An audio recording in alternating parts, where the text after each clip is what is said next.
আমরা এখানে এসেছি মহান আল্লাহ তাআলার কাছে শুকরিয়া জানানোর জন্য।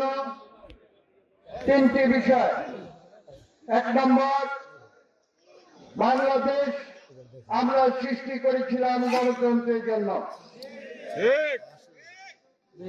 পাকিস্তানি স্বৈর শাসন বাংলাদেশের মানুষ, তৎকালীন পূর্ব পাকিস্তানের মানুষ, তারা সেটা মেনে নেয় না।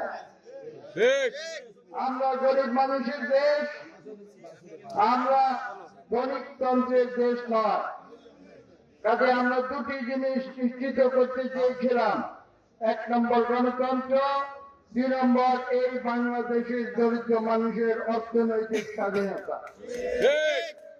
এবং সেইভাবে দেশ সৃষ্টি হয়েছিল।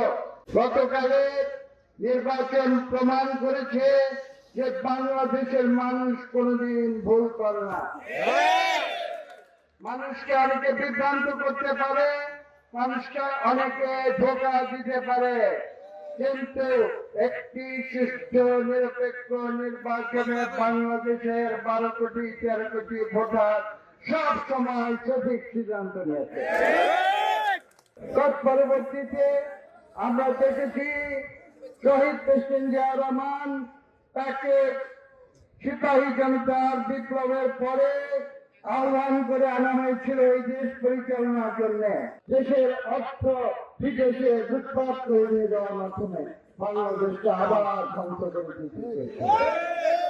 যার বিরুদ্ধে বিএনপি সহ আমরা 43টি গণতন্ত্রকামী রাজনৈতিক দল আমরা আন্দোলন করেছি।